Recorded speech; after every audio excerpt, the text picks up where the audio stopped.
The fluorescent lights buzzed overhead like tired bees, casting a clinical glow across the empty conference room. Outside the floor-to-ceiling windows, San Francisco's skyline sparkled against the night, all those gleaming towers filled with ambition and promise.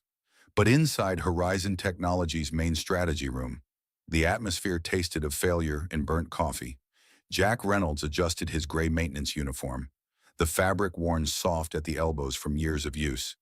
The name patch, once crisp and white, now carried a permanent coffee stain from the day Emma had surprised him at work, launching herself into his arms while he'd been holding his thermos.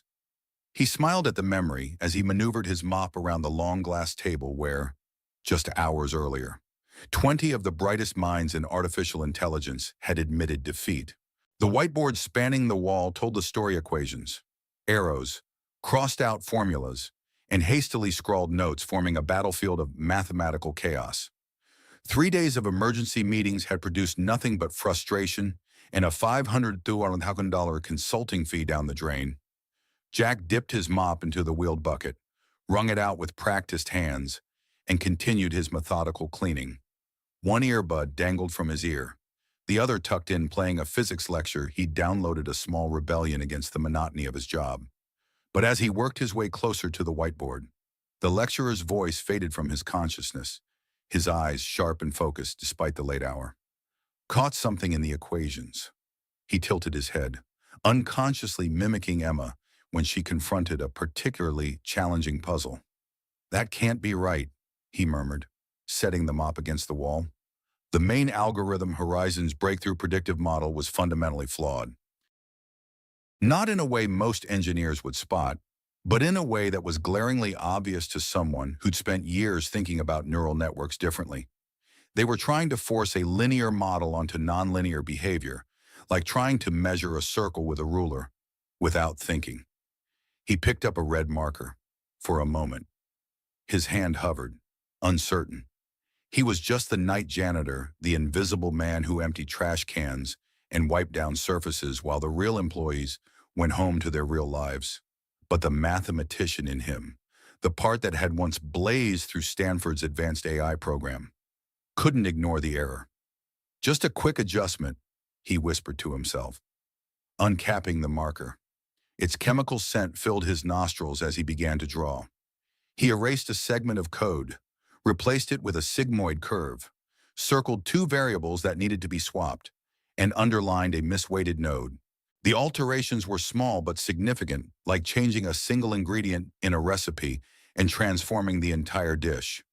"They've been looking at it backward," he muttered, stepping back to evaluate his work. "No wonder the learning cycles were degrading. And you think you've got it right." The voice, cool, precise, and undeniably female, cut through the silence like a blade. Jack spun around, marker still clutched in his hand like a weapon. Standing in the doorway was Victoria Lawrence, CEO of Horizon Technologies. Even at this late hour, she looked immaculate in her charcoal suit, her dark hair pulled back in a severe bun that emphasized her sharp cheekbones and penetrating gray eyes. The press called her the Ice Queen of Silicon Valley, and looking at her now, Jack understood why. She didn't just command attention, she froze it in place. I wasn't trying to interfere," he stammered, suddenly aware of his presumption. "I just noticed something off in the algorithm." Victoria stepped into the room, her heels clicking against the polished floor like exclamation points. "So you're sweeping floors and correcting a $100 million algorithm?" It wasn't a question but an observation, delivered with the clinical detachment of a scientist noting an anomaly. Jack swallowed. But something in him, perhaps the same stubborn pride that had gotten him through the darkest days after Sarah's death, refused to apologize for being right. "Not correcting," he replied, finding his voice. "Just reframing, like switching from a dull knife to a sharp one. Same job. Less pain." Victoria's eyebrow arched slightly, the only indication that his response had registered at all. Without a word, she pulled a tablet from her coat pocket and tapped the screen. Inputting the changes Jack had made, 8 seconds passed. They felt like 8 years. 18.4% increase in accuracy, she stated flatly. Error reduction by over 60%. For the first time, she looked directly at him, really seeing him beyond the uniform. Named Jack Reynolds. Position, night janitor. 3 shifts a week. Last formal education. Jack hesitated. Stanford, advanced AI program. Left in my junior year. Why? The question was abrupt, invasive, but her eyes held something beyond mere curiosity. He answered without embellishment. My wife passed away. I needed to raise my daughter. Victoria absorbed this information with a single nod. A long silence stretched between them, filled only by the hum of the building's ventilation system. Do you understand what you've done? She finally asked. I didn't mean to step on anyone's toes, Jack replied, gesturing toward the board. I just saw something everyone else missed. Sounds like a fortune cookie. Or like this, if the bathtub's clogged. Don't pour in more hot water. Try unclogging the drain. The corners of Victoria's mouth twitched, not quite a smile, but a momentary softening of her composure. Be in conference room C tomorrow, 8:00 a.m. You'll be on the observer list. I don't need to be in a meeting. I'm just... That wasn't a suggestion, Mr. Reynolds. Her voice firmed again. That was an instruction. Reality crashed back. Jack glanced at his watch. What about my daughter? I need to get her to school. And she'll have breakfast and transportation arranged if necessary. Victoria paused, her gaze cooling by degrees. She doesn't need much. Just one reason to believe her father is worth being proud of. The words landed like a challenge.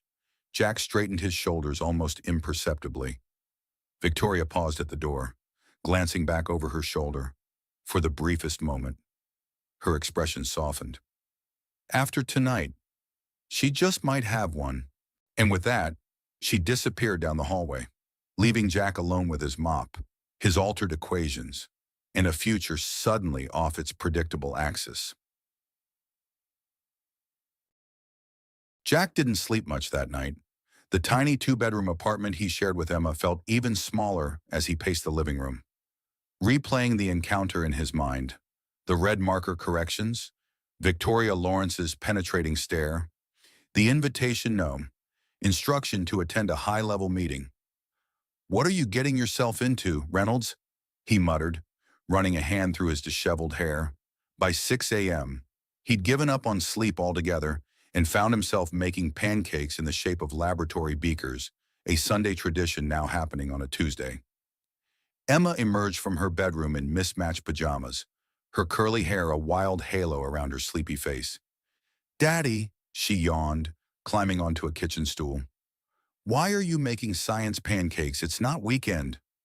Jack flipped a pancake shaped vaguely like an Erlenmeyer flask. Special occasion. Emma Bear, Daddy has a meeting today. A janitor meeting, she asked, reaching for the syrup. Not exactly.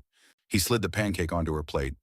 Remember how I used to work with computers and math before? Emma nodded, drowning her breakfast in maple syrup. Before Mommy went to heaven and you became a superhero janitor. Jack smiled, though it didn't quite reach his eyes. Sarah had been gone for 3 years, but Emma still had a way of talking about her that made the loss feel simultaneously distant and achingly present. Well, I saw some math at work yesterday that needed fixing, and the boss lady saw me fix it. Emma's eyes widened. Did you get in trouble?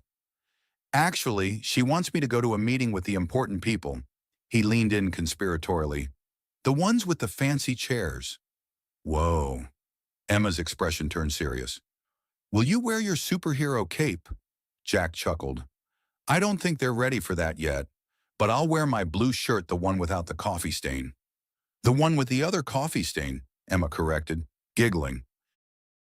After breakfast, Jack faced his closet with the gravity of a man selecting armor for battle. His options were limited: 3 button-down shirts, 1 decent, 2 questionable, 2 pairs of khakis, and a single tie that had seen better days. He settled on the least offensive combination and packed Emma's lunch while she got dressed. Mrs. Patel from next door arrived at 7:15, right on schedule, a retired school teacher with kind eyes and infinite patience. She was Jack's lifeline on the mornings his shift started early. Remember, extra snack in the side pocket, Jack instructed, handing Emma her backpack. "And Mrs. Patel has my number if you need anything." Emma rolled her eyes with the exasperation only a 6-year-old could muster. "I know.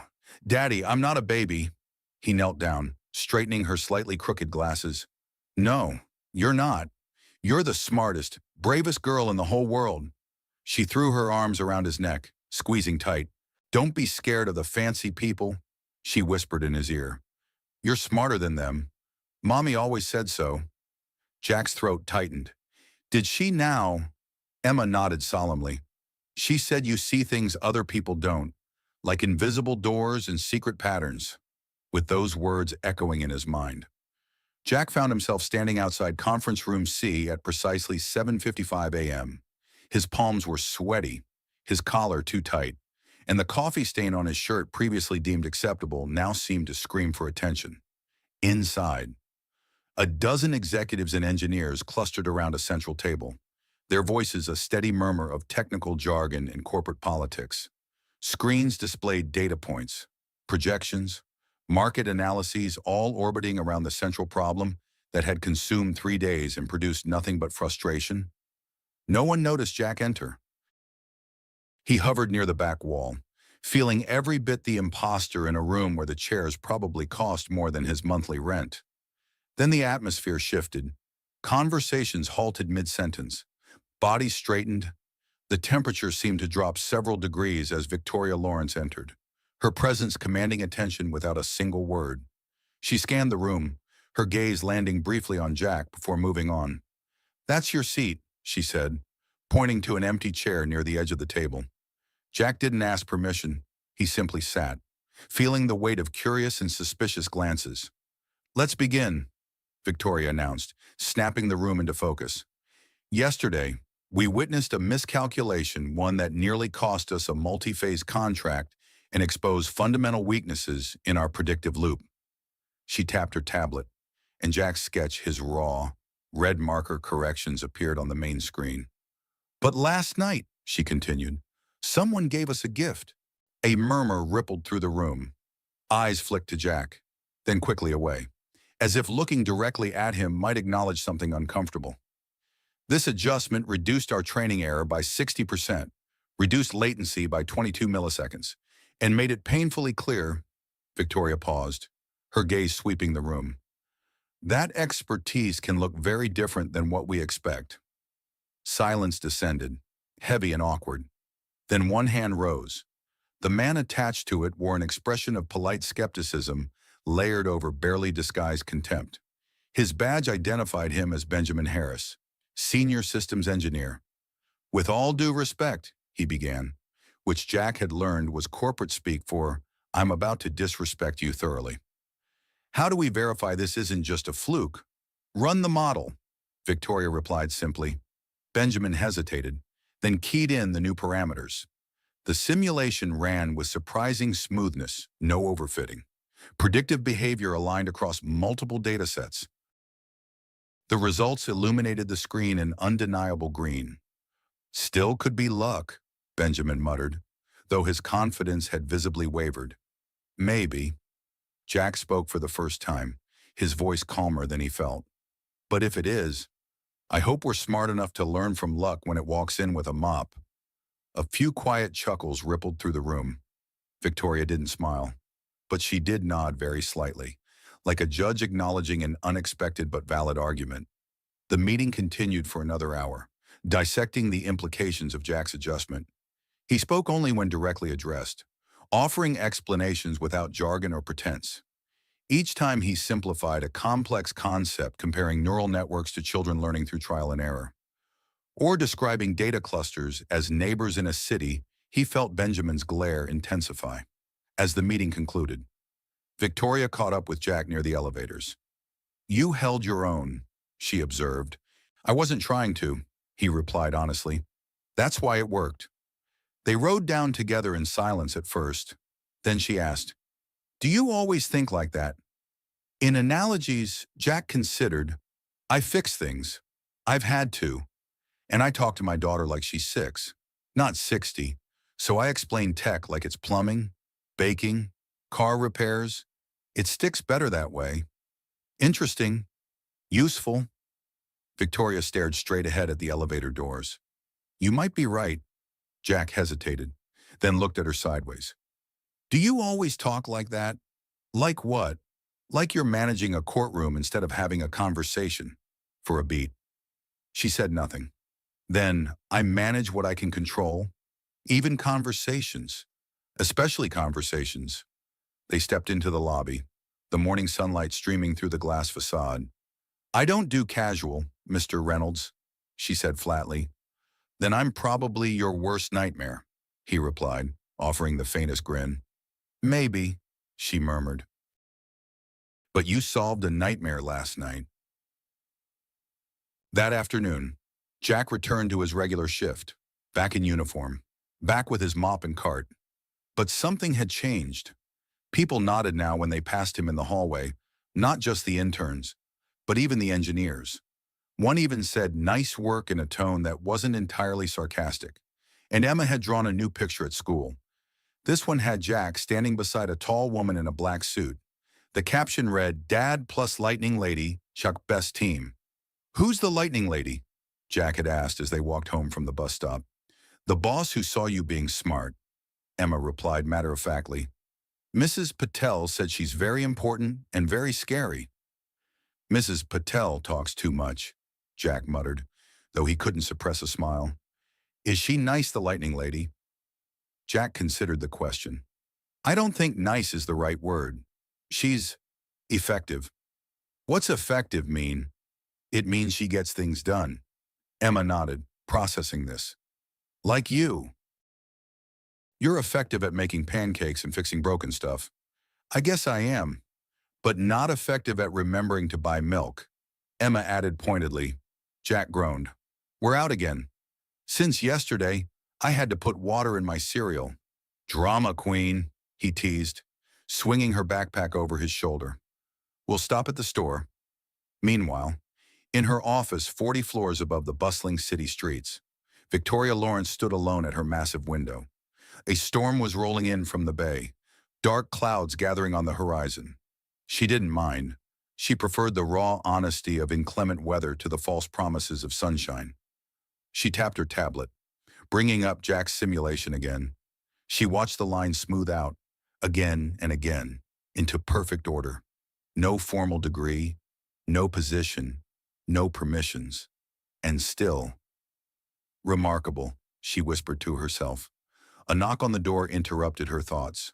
It was Walter Chen, her longtime chief technology officer, early 50s. Loyal, blunt, and the only person in the company who dared speak to her without filtering his words. That janitor's got people talking, Walter said without preamble. Let them talk. You think he's got more in him? I know he does. Victoria didn't turn from the window. Walter crossed his arms. You're considering giving him access. I'm considering listening more carefully to voices that don't come from boardrooms. Walter raised an eyebrow. You've changed. He made the system better, Victoria replied simply. No, Walter corrected. He made you better. She didn't respond, but she watched the rain begin to trace soft lines across the glass. For the first time in a long time, she didn't feel the need to solve anything, not right away, at least. The invitation came by email, but not to Jack's inbox. It arrived at HR, who printed it out, walked it across the building, and handed it to Jack while he was scrubbing out a coffee spill on the third floor. You're requested, the woman from HR said, blinking like she couldn't believe the words herself. In the executive strategy meeting tomorrow, 10 sharp. Jack looked up from his bucket. You sure that's not for someone else? Name says Jack Reynolds. Title says janitor. Sounds about right. She hesitated. Says guest contributor. Technical observation role. Whatever that means. It means they're out of ideas, he said, standing up and wiping his hands on a rag. And getting desperate. The woman smirked. But there was something else in her eyes, too. Curiosity. Maybe. Even hope. Jack spent that evening at the 24-hour laundromat 2 blocks from Horizon Technologies. Washing his only presentable shirt, he didn't sit, just leaned against the dryer, flipping through an old notebook filled with scribbles. napkin math, and a few sketch faces of Emma making silly expressions. "You think this is a good idea?" he whispered to no one. "Going in there with them." He could hear Sarah's voice in his head, as clear as if she were standing beside the industrial washing machine. "Jack, you overthink everything. Just be the guy who listens. That's the guy people trust." By morning, he was still tired but a little more ready. The strategy room was on the top floor, glass walls, oversized windows. The kind of room that makes regular people feel very, very small.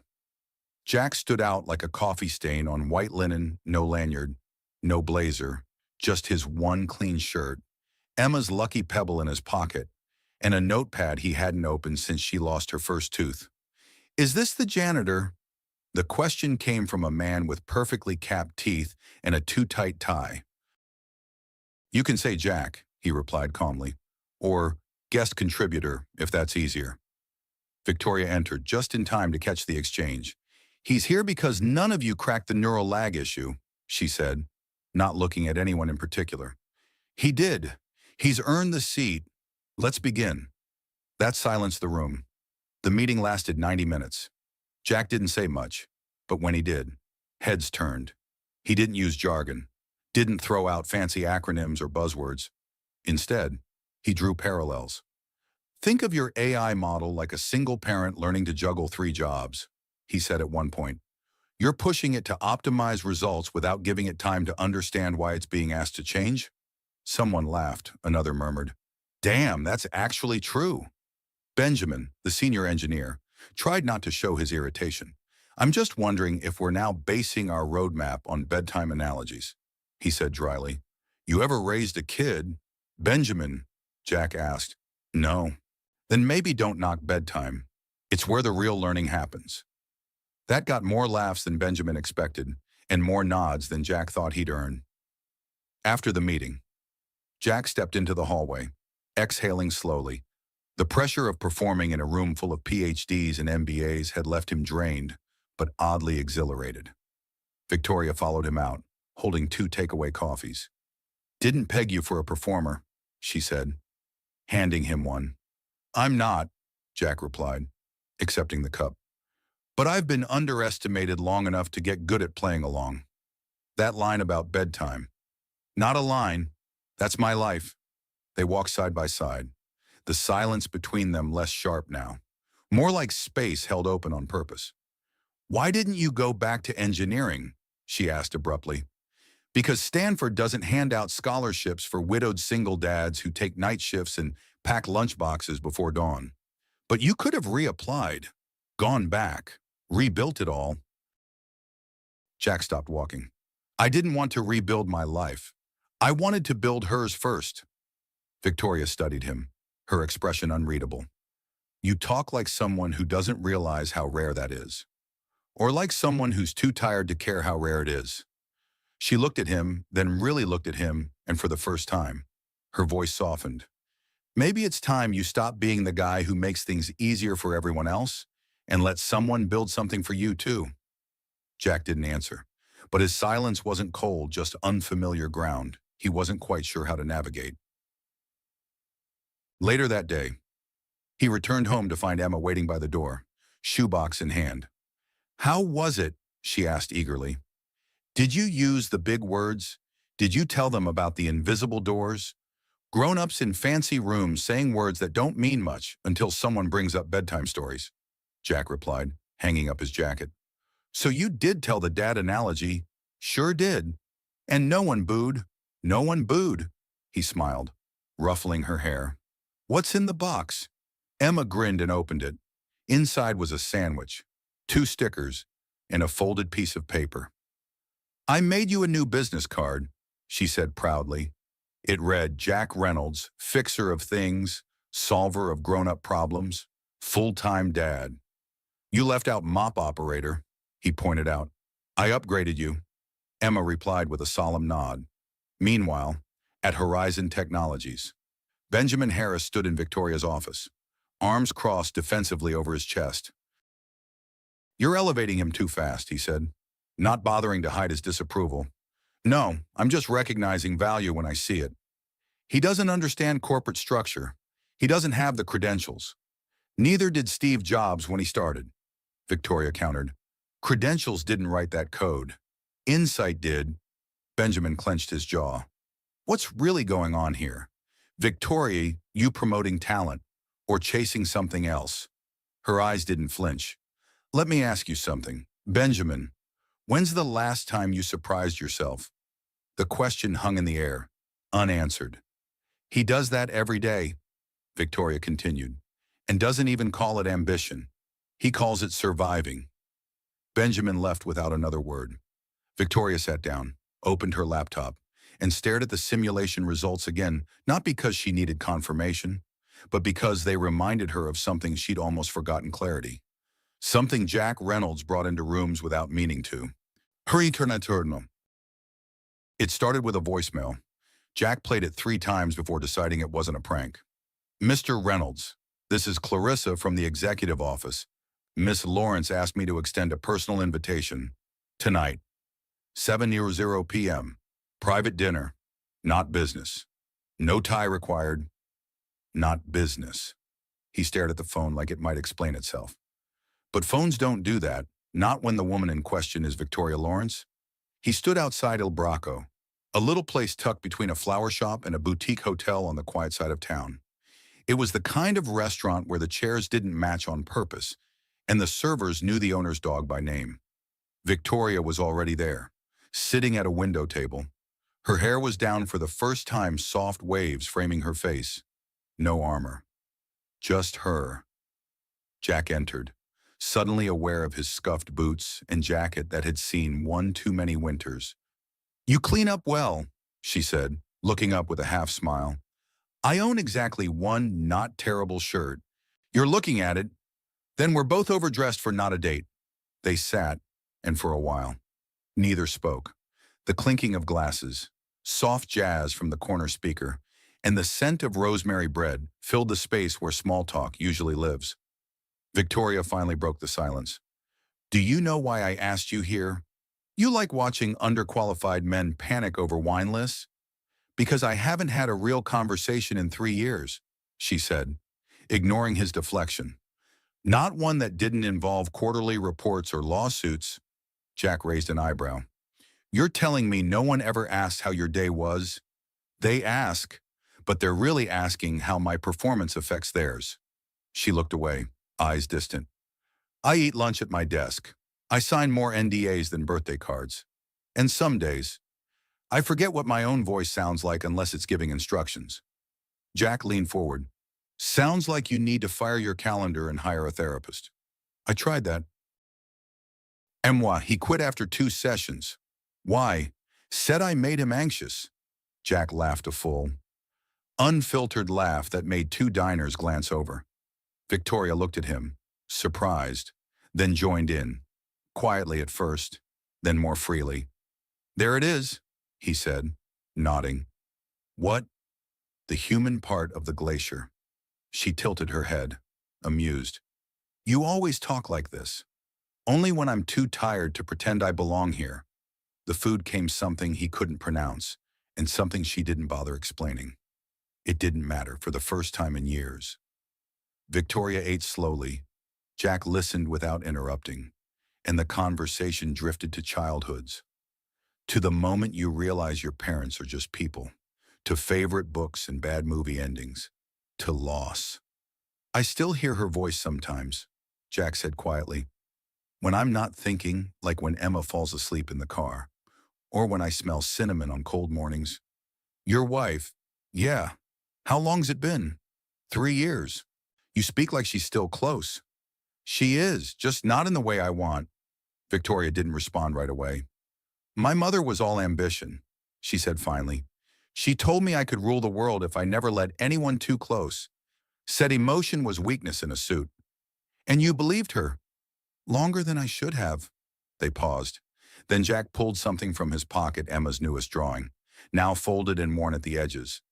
She drew this the day I spoke in that big boardroom, he said. Said I look like a hero, like one of those people who fixes broken machines and broken hearts with the same toolbox.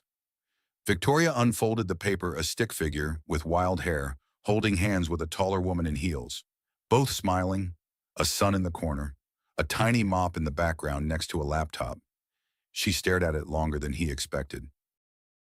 You know, she said softly, I've signed multi-million-dollar deals, launched products in 5 countries, and stood on stages in front of CEOs who get nervous before I speak. And nothing has made me feel more seen than this crayon sketch from a little girl I've never met. They left the restaurant after 10:00. The night air was cool, crisp, the kind that makes your lungs feel cleaner than they really are. Victoria walked a step behind him, then stopped beside his truck. You still drive this old thing. It runs and it's paid off. You'd be surprised how rare that is. He opened the driver's side but paused before getting in. Why'd you really ask me here? Victoria, because I needed to remember what truth sounds like. And you don't perform. You just show up. He nodded. That was enough. See you at work, he said, climbing into the truck. Jack, he turned back. What? A smile, small but genuine, played across her lips. I like bedtime stories. Not in with that. She turned and disappeared into the night, heels clicking like punctuation on a sentence neither of them wanted to end. The next morning started just like any other. Jack dropped Emma off at school. She gave him a hug tighter than usual and whispered, You're shining. Daddy. People are starting to see it. He smiled the whole way to work, until he walked into Horizon Technologies and felt it the change. The shift in temperature, not in degrees, but in demeanor. Fewer smiles, colder glances, and silence that didn't feel like peace. It felt like tension coiled behind polite nods. He tried not to let it bother him, but as he reached for his ID badge, a security guard, one he'd joked with just last week, stopped him. Sorry, sir. You've been moved off the janitorial roster? What? Your clearance is now executive access. CTO's orders. The guard didn't quite meet his eyes. Guess you've been promoted. The words felt more like a warning than a welcome. In the elevator, Benjamin Harris was waiting, tie straight, jaw tighter than usual. New title, he said, not bothering to smile. Didn't realize there was one. Oh, there is, Benjamin replied with artificial lightness. Special Technical Advisor to the CEO. Must be nice to skip the ladder. I didn't skip anything, Jack said calmly. I've been climbing for years just on a staircase no one bothered to look at. Benjamin stepped closer, voice low. Let me give you some advice. Mop man, these people smile to your face because Victoria says so, but they're not your friends. You don't belong here. Jack looked him straight in the eye. If I waited to belong, my daughter would still be hungry. I didn't come here to be liked. I came here to build something that works. Later that morning, in the strategy room, the team reviewed Jack's suggested optimization for the autonomous response model. His calculations were right. His solution was clean, but the room sat frozen. Benjamin spoke first. We ran the numbers again. Reynolds' logic checks out, but we're not implementing it. Victoria looked up sharply. Excuse me, it's untested at scale. No precedent. We'd be taking a PR risk using code from someone who doesn't even have a college degree. You're saying the math is fine, but the resume isn't. Benjamin didn't blink. We're a billion-dollar firm.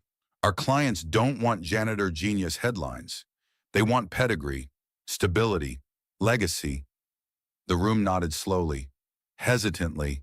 Jack sat quietly, not defending himself, just watching like a man who's been through worse storms and knows which way the wind is blowing. Victoria's eyes locked on him. Jack, do you want to respond? He leaned forward, voice steady. I get it. I'm not what you expected. And maybe that's uncomfortable. But if the numbers work and the system improves, then who's really being unprofessional, the man fixing the problem, or the team ignoring the solution? He paused, letting the words settle. And if I'd come in here with a Stanford degree and a $1,000 blazer, you'd be calling this innovation, but because I smell like bleach and wear my daughter's sticker on my laptop, you're calling it a liability. Another pause, then. If a man's value is measured by how expensive his mistakes are, maybe it's time we start measuring value differently. The room was silent. Victoria stood slowly. We'll implement the update. Benjamin didn't argue, not out loud, but his glare said everything. His mouth didn't. That afternoon, Jack found Victoria on the rooftop balcony. She was staring at the skyline, arms crossed, jacket off, sleeves rolled up. "Tough room," he said softly. "They're used to predictable outcomes and polished origins." "You're not." "No," she said. "I'm used to excellence, no matter where it hides." They stood quietly for a beat. Then Jack asked, "Why are you fighting for me?" She turned to him. "Because you remind me of something I used to believe in, before I traded it for board seats and branding guides." "What's that?" "The idea that brilliance doesn't need permission." He smiled. "That's a nice idea. Dangerous in the wrong hands. So is silence." But silence was exactly what followed in the days after. Jack noticed fewer nods. Conversation stopped when he entered rooms. Slack channels he used to be copied on went quiet. Even the engineers who once asked him for advice now avoided eye contact. Only Walter, the CTO, stayed the same gruff, honest, grounded. One evening, as Jack reviewed code in the break room, Walter sat beside him with 2 cups of black coffee. "You rattled them," Walter observed. "Didn't mean to. Didn't need to. You just exist, that's the threat. Feels like I'm being pushed out of a room I never asked to be in." "That's because you're not playing their game. You're playing life, and life scares the hell out of people who've never had to survive it." Walter studied him. "Are you wasting your time here?" "Not if I remember what time's worth," Jack replied. "And not if I'm doing this for more than just a paycheck." He looked down at Emma's drawing again, now creased from his pocket but never torn. "I'm doing it for her." Walter clapped him on the back. "Then you're already winning." That night at home, Emma sat on the couch, building a puzzle while Jack reheated leftover stew. "Did they like your new idea?" "Daddy, some did, some not so much." "You told the truth." "Right, I did." "Then you did your job." She looked up at him, eyes serious behind her little glasses. "What if people don't like me for doing the right thing?" "Then you look for people who do. Simple." "Wise," Jack said, settling beside her and watching her small fingers move a sky-colored piece into place. 6 years old. "What if they still don't like you, even though you're super smart and make the best pancakes?" The question hit him harder than he expected. "Then I remember that the most important person already does." "Me?" "Exactly you." He kissed her forehead, and in that moment, soft, ordinary, imperfect. Jack remembered exactly why he had started this journey. Not to be accepted, not to prove himself, but to create a world where his daughter wouldn't have to.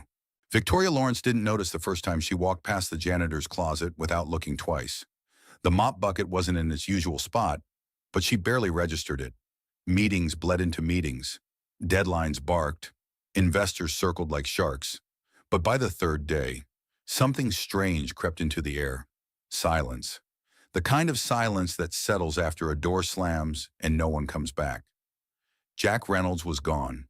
The empty seat in the back corner of the lab stayed empty. His name was quietly removed from the internal Slack channel. No memo. No explanation. Someone else was assigned to nightly code cleanup, but no one corrected logic the way he did. No one saw patterns the way he did. The AI models had started to drift again, just a little, just enough. And yet, no one mentioned his name, except her.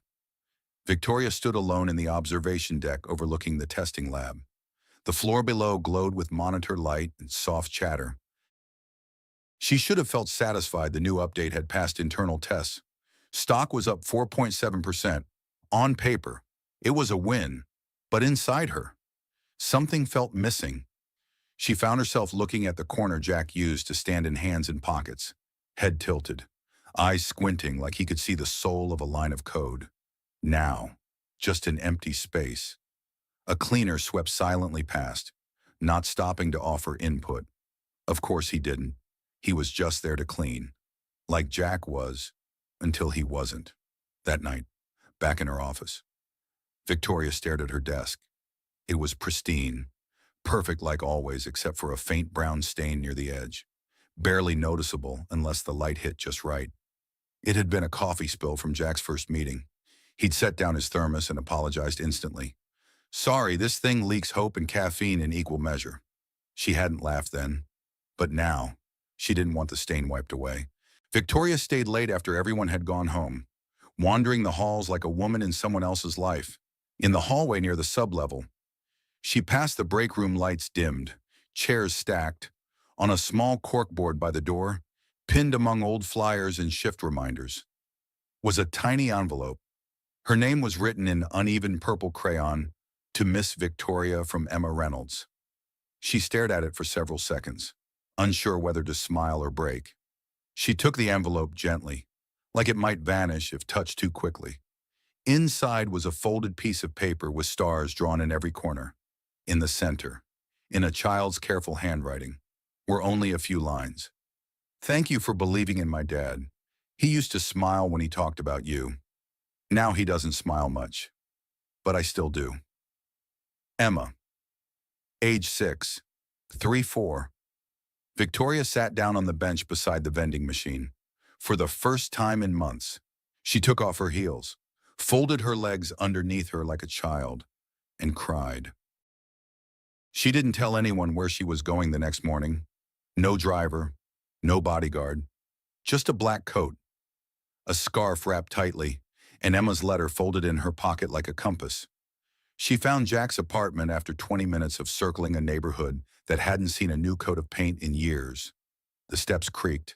The elevator didn't work. The hallway smelled of old curry and rainwater. When she knocked, it was Emma who opened the door. You're the lightning lady from work, she said matter-of-factly. The one who makes Daddy nervous? Victoria blinked. You want to come in? We don't have guest chairs, but we have floor. Inside. The apartment was small, cluttered with toys and folded laundry. A stack of engineering books leaned sideways on the counter. A battered laptop blinked softly on the coffee table. Daddy's out looking for jobs, Emma explained, climbing onto a stool. He doesn't think he'll find one. But I told him the sun doesn't ask permission to rise. Did you get that from a cartoon? Victoria asked softly. No, from Daddy. Emma pulled out a box of Legos and pointed to the floor. You can build with me. I only let people I trust help with the roof. Victoria hesitated, then sat. The blocks were mismatched. The colors didn't coordinate. But Emma's hands moved with certainty. Slowly, a small house began to form. He left because he thought he embarrassed you, Emma said suddenly. People were laughing online. I think it hurt. It wasn't his fault, Victoria replied. And it didn't embarrass me. It reminded me of what really matters. Do you miss him? Victoria exhaled. Yes, and I didn't expect to. Emma nodded and offered her a green block. If you make him smile again, I'll forgive you. Victoria bit back a laugh and wiped at the corner of her eye. Deal. Later, standing by the door, she hesitated. Can I leave a message for your dad? Sticky notes are over there. Emma pointed. Blue ones are for regular stuff. Pink ones are for important feelings. Victoria picked a pink note. She wrote only 5 words. We never got to finish, then underlined it and added VL. That night, Jack came home to find Emma asleep on the couch. The Lego house balanced on her stomach like a crown jewel. He smiled tiredly, then saw the note, read it, stared at it for a long time, then looked down at his daughter. She was still smiling in her sleep, and for the first time in days, he did too. The sun hadn't fully broken through the haze when Victoria stepped off the subway and into a world that smelled of old brick, roasted peanuts, and wet laundry. She walked briskly, her heels muted on the cracked sidewalk, trying to ignore how out of place she looked in her tailored coat and clean lines. But this wasn't the kind of neighborhood where appearances were currency. Here, people traded in quiet survival. Apartment 3B sat at the end of a hallway that echoed every footstep. She knocked once, twice. A pause, then the click of small feet running. The door creaked open, And there she was, Emma Reynolds, in a glittery unicorn t-shirt and mismatched socks, her curls held back by a paperclip. "Miss Victoria," the little girl beamed, as if they were old friends. "You came back." Victoria smiled faintly. "I said I would. Daddy's not home. He's at the place with the slow computers and the grumpy man." "You want to come in anyway?" Victoria hesitated, but then Emma tugged gently at her coat sleeve, and the decision was made. "We're making pancakes from scratch today," Emma declared, marching into the kitchenette. "Well, we were, but then I ran out of scratch." Victoria raised a brow.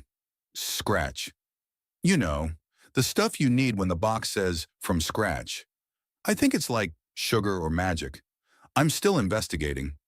Victoria laughed a real laugh, not the half smile she gave investors when they asked dumb questions. "May I sit?" "You can sit anywhere that isn't sticky," Emma said, sweeping her arm dramatically across the cluttered room. "I suggest the beanbag. It's only mildly suspicious." Victoria lowered herself onto the beanbag, surprisingly comfortable for something that looked like it had survived a pillow war. Her eyes scanned the room shelves packed with children's books, a robot made of soda cans, a cardboard box labeled "Important Inventions" in crayon. But it was the wall by the window that stopped her breath, a collage of photos. Emma and Jack at the park, holding science fair trophies. At what looked like a hospital, and in the center, a woman with kind eyes, a soft smile, and the same curls as Emma. "That's Mommy," Emma said quietly, as if sensing Victoria's gaze.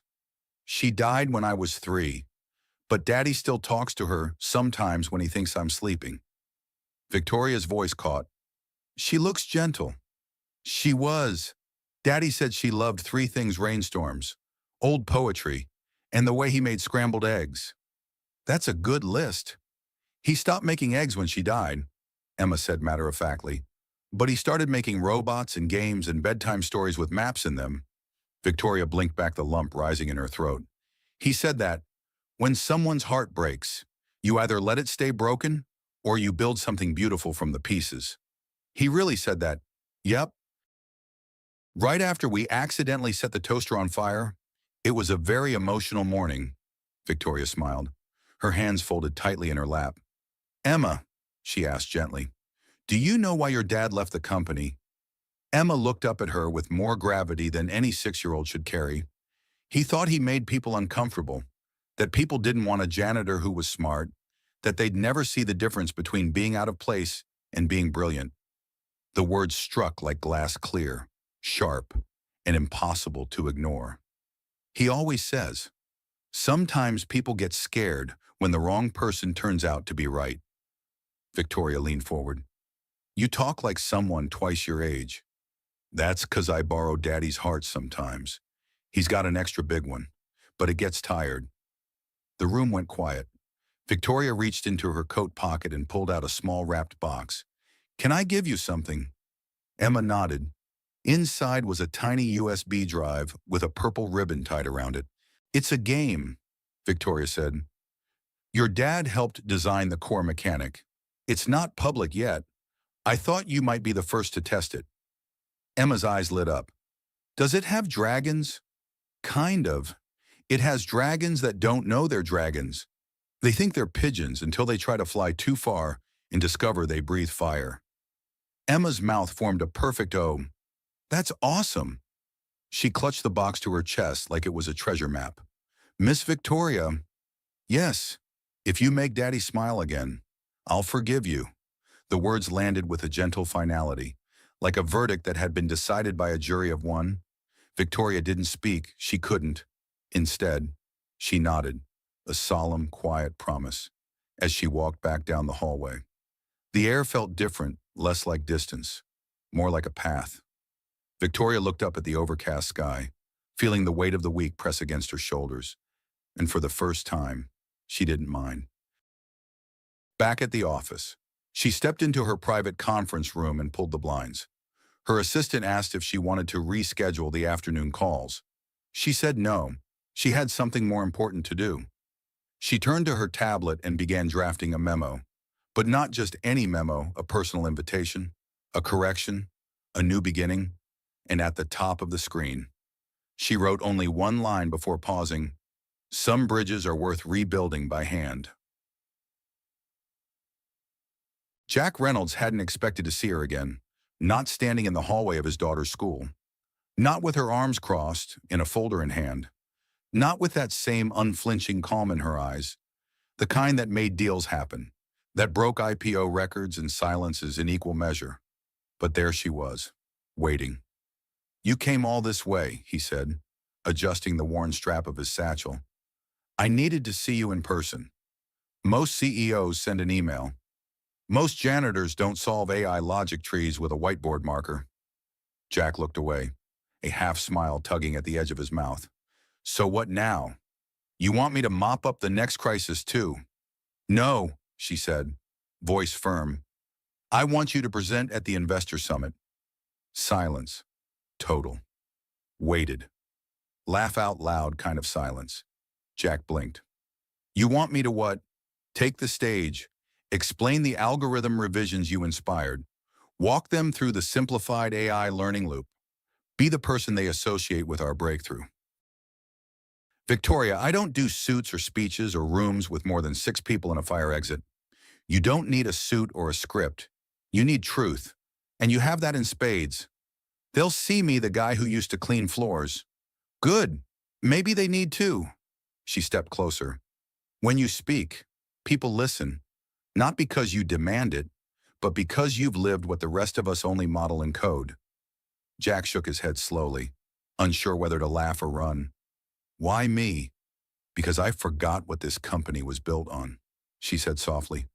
"Not polish, not projections, people. And if it all goes wrong, then it goes wrong with your name, not mine." That stopped him. "You're putting your neck on the line for me?" "No," she said. "I'm standing beside you while you put yours on the line for something you already helped build." He stared at her for a long time, then nodded. "One condition." "Name it." "No teleprompters, no handlers, no voice in my ear telling me how to sound smarter." "Deal.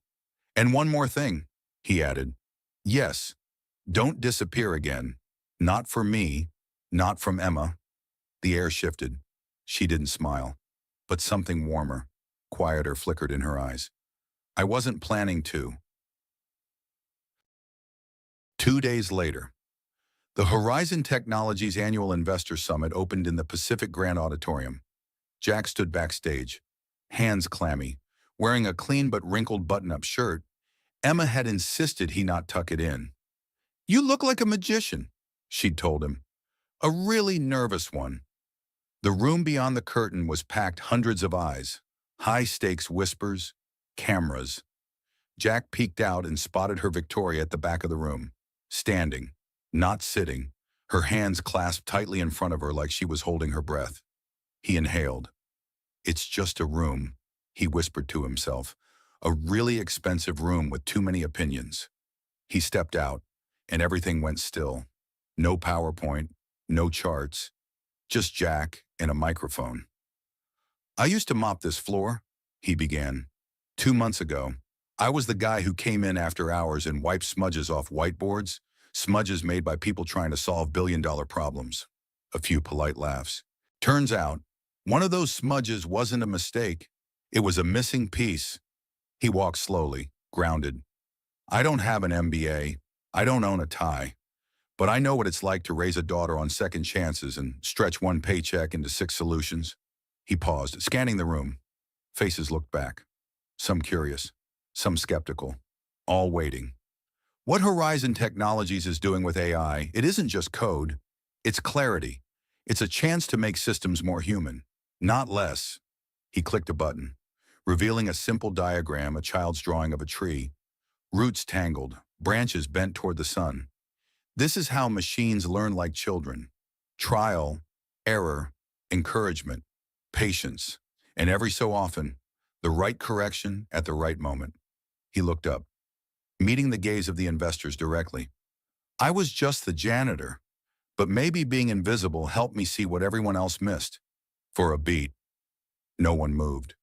Then someone stood, clapping. then another, and another. Until the room thundered with applause, not for polish, not for power, for something far rarer truth. Backstage, Victoria met him with a look that held too many things to say. "I think you just saved our entire year," she whispered. "That wasn't the plan," Jack replied. "Then what was? Say something honest. Hope it lands." "Well," she said, eyes softer than he'd ever seen them. "It landed," before she turned to walk away. He gently touched her arm. "You still owe me one." "Do I?" "Yeah, you never told me why you really came to see me again." She looked at him, no defense left. "Because Emma made me see something I'd stopped believing in." "What's that?" "That brilliance doesn't come with a title, and that kindness can be terrifying." She hesitated. "And because I missed your coffee, even the kind that leaks hope." Jack chuckled. "Dangerous stuff, that. That's what makes it good." That night, Jack walked into his apartment to find Emma asleep on the couch again, a bag of popcorn half-eaten beside her, a Lego dragon perched on her shoulder. He kissed her forehead, then looked out the window into the city that never seemed to pause. Something had changed, not the skyline, not the salary, but the way he carried his own name. And for the first time in years, it didn't feel heavy, it felt earned. The grand ballroom of the Pacific Grand Hotel shimmered under the weight of pressure. 500 investors, Silicon Valley's titans, a dozen journalists, and one janitor turned unlikely presenter pacing behind the curtain with his pulse ticking louder than the opening chime of the event. Jack Reynolds took a breath, not the kind you take to calm yourself, but the kind you take when there's no turning back. He peeked through the curtain. Emma sat in the back row, wearing her favorite Galaxy hoodie, legs swinging from a plush velvet seat too big for her. Beside her, Victoria stood, arms crossed, gaze fixed ahead, but not cold this time. Steady, hopeful. Their eyes met. She didn't nod. She didn't smile. She just looked at him like he already belonged. The host's voice echoed through the ballroom. "And now, a voice you haven't heard before, but one you'll be glad you did. Please welcome Jack Reynolds." A murmur rippled through the room. "Wait, the janitor." Jack stepped into the spotlight. No slides, no flashy animations. Just him, a handheld mic, and a simple image projected behind him, a blank page. He adjusted the mic, looked around, then said quietly, "I was supposed to clean this room tonight." The audience stilled. "I almost didn't show up, not because I was afraid of speaking, but because I was afraid of being seen." He let the pause hang. People leaned in. 6 weeks ago, I was sweeping floors at Horizon Technologies. Tonight, I'm here because someone forgot to erase the whiteboard, and I saw something no one else did. He pointed toward the blank screen. "That's how most people see men like me, like this. Blank, replaceable." He clicked once. A crude sketch appeared, a neural network drawn by hand, the same one he had scribbled on the board that night. But what if the solution isn't hidden in the data or the degrees or the corner offices? What if it's hidden in people we stop listening to?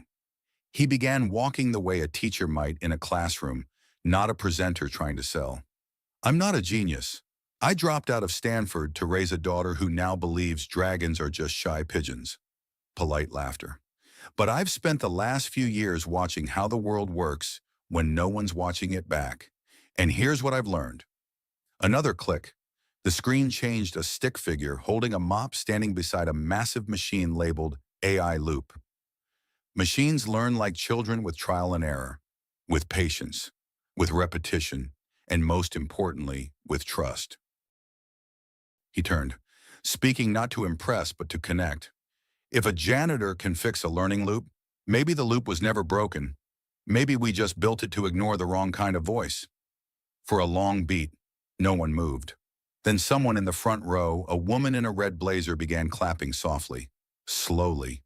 A second joined, then a third, until the entire ballroom rose to its feet, not for the data, not for the algorithm, for the courage of being human in a room designed to reward polish. Backstage, Victoria exhaled for the first time in 20 minutes. Emma tugged on her sleeve. He didn't use any fancy words. That's why it worked. Does this mean he gets promoted to Super Dad?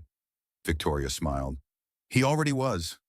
After the applause died, Jack slipped backstage, heart pounding in a different rhythm, now relief. Release. And then came the voice of someone unexpected. Mr. Reynolds, said Theodore Blackwell, chairman of Horizon Technologies Board, approaching with a rare smile. That was one hell of a presentation. Jack extended his hand cautiously. Thank you, sir. You're not the janitor anymore. Effective immediately. We'd like to bring you in as lead innovation advisor. Jack blinked. I don't know what to say. Don't say anything. Theodore grinned. Just don't stop doing what you're doing. He disappeared into the crowd, and Jack stood frozen for a beat before turning and finding Victoria standing in the corner of the hallway. Quiet, waiting. He approached slowly. So I'm guessing that went better than expected. You made a ballroom full of millionaires question their egos, she said softly. Not bad for a night's work. I didn't do it alone. He looked past her. Emma had fallen asleep on a velvet bench, her tiny fist curled around the game cartridge he'd promised she could play after Daddy's scary speech. I said a lot of words out there, he continued, but the only ones that mattered were the ones I didn't get to say. Like thank you, for showing up, for seeing me, for not running when it got uncomfortable. Victoria's voice trembled just slightly. I don't run anymore. I just circle the block a few times before I knock. Jack smiled, stepping closer. You know, I thought I was doing this for Emma to give her something better. And now I think she gave me something better.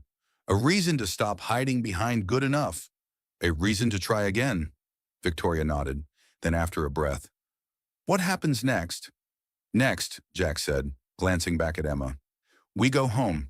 We read a bedtime story. We try not to burn the eggs in the morning. He looked at Victoria. And maybe, if you're not too busy saving the company, you join us for pancakes. Victoria raised an eyebrow.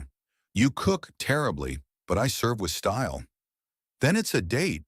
A breakfast, he corrected gently. Don't get carried away. A smile played at her lips. One step at a time. Reynolds. That night, as the city lit up in gold and violet hues outside his apartment window, Jack sat on the edge of his couch, Emma curled against his side. He looked at her, then at the email pinging on his screen subject, Welcome to the leadership team. But it wasn't the job title that stuck with him. It was the quiet heartbeat of something else. He wasn't the man behind the mop anymore. He was the man who had learned how to be seen without changing who he was. And somewhere between the mop and the mic, he had found his voice. The boardroom was empty now. Gone were the suits, the spotlights, the polite applause that shook the rafters earlier that day. Only the ghost of tension lingered in the carpet, the kind that doesn't dissolve until someone finally says what should have been said long ago. Jack stood by the window, holding a lukewarm cup of coffee. Below, the city buzzed as if nothing had changed, yet everything had. Behind him, the door opened softly. Victoria entered, wearing the same black blazer from the presentation, though it hung a little looser now, like the pressure had drained from her shoulders. Didn't expect you to still be here, she said gently. Didn't expect to feel like I belonged here, he replied without turning around. Silence, not awkward, just thick with unsaid things. She walked toward the opposite end of the room and sat down at the head of the long glass table. The chair squeaked softly under her. You were brilliant today, she said. I didn't memorize a word of it. That's what made it brilliant, he smiled, finally turning to face her. Then why do I still feel like I might wake up in my old uniform tomorrow? Because people like us don't come from the kind of world where dreams feel safe, she said, voice quiet. We build, we protect, but we rarely receive. He watched her carefully. You included, especially me. She stood up and walked over to him, stopping a few feet away. You asked me once why I came back to see you, why I didn't just let the story fade.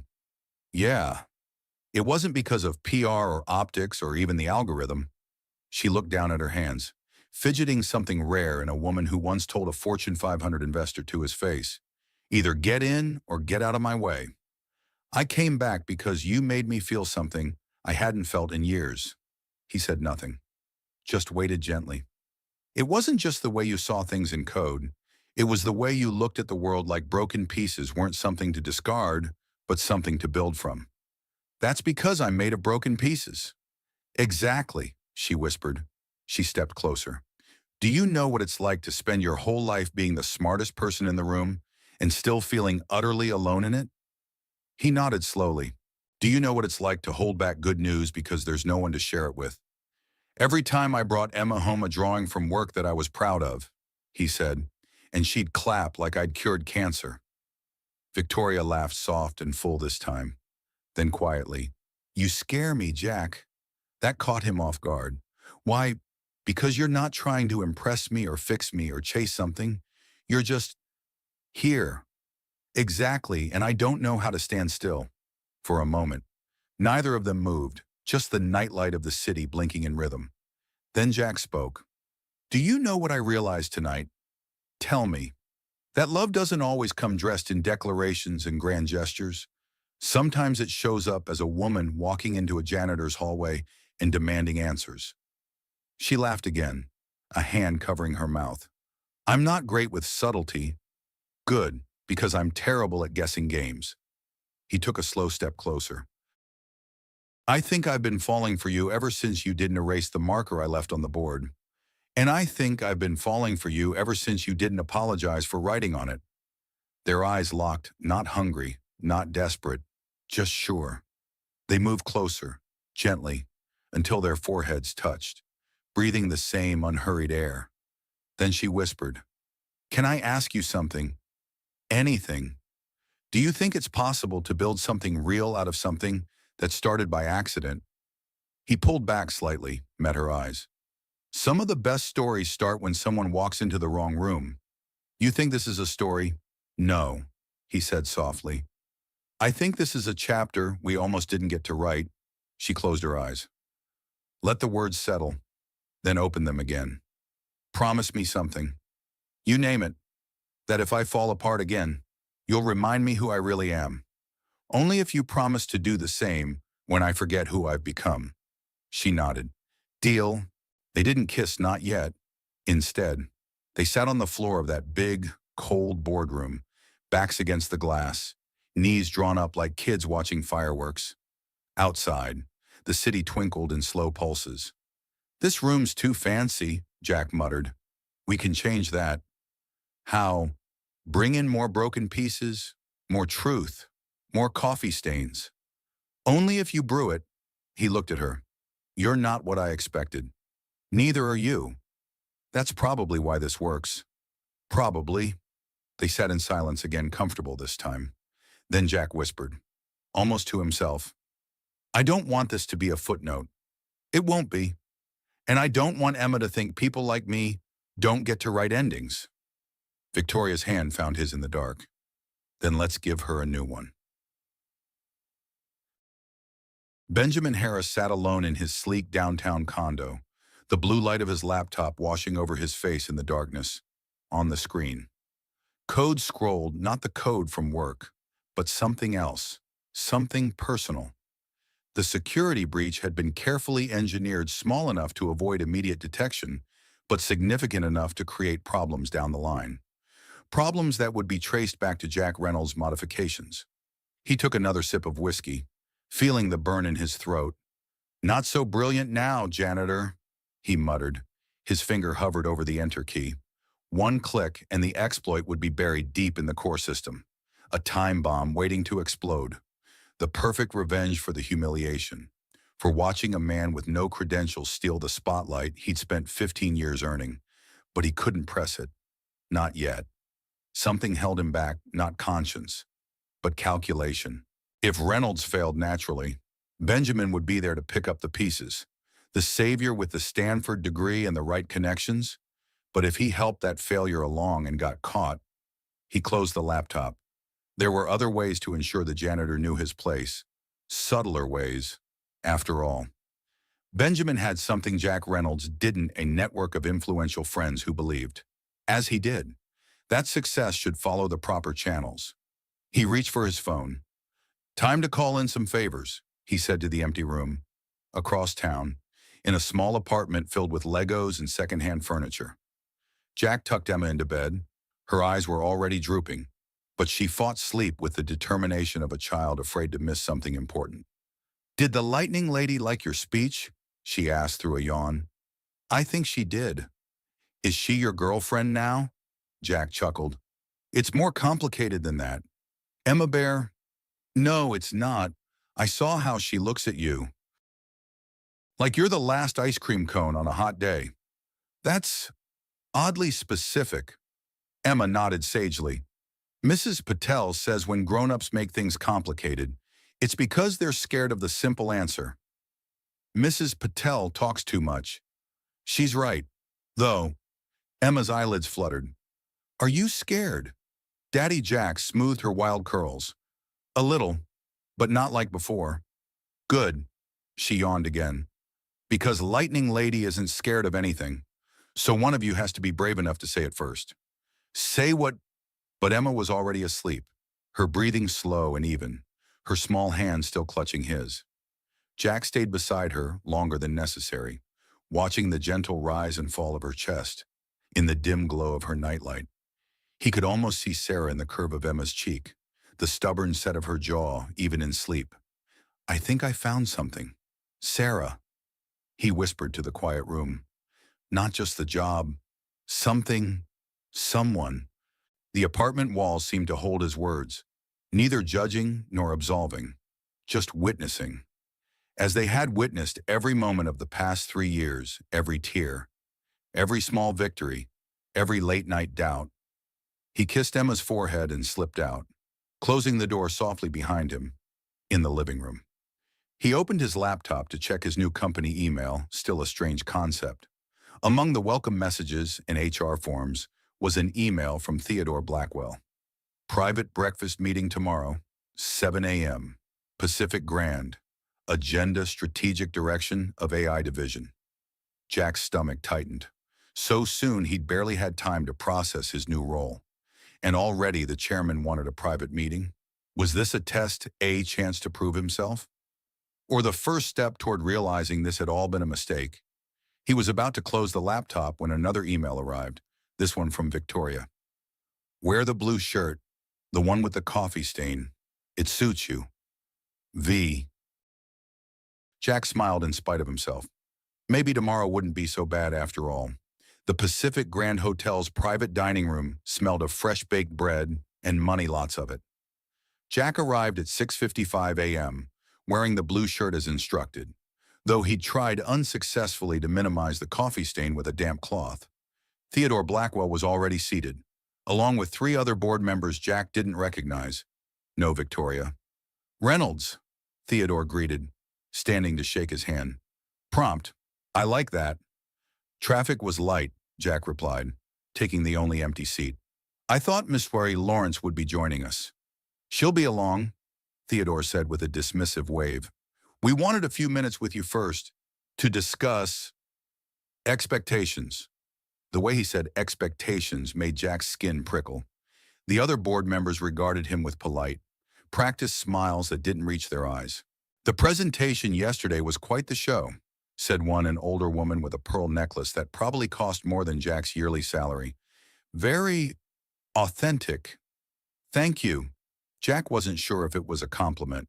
"But now comes the real work," said another, a man with silver hair and a military bearing. "Horizon isn't a stage. It's a Fortune 500 company with shareholders, regulations, and a reputation to maintain." Jack nodded slowly. "I understand that." "Do you?" Theodore leaned forward.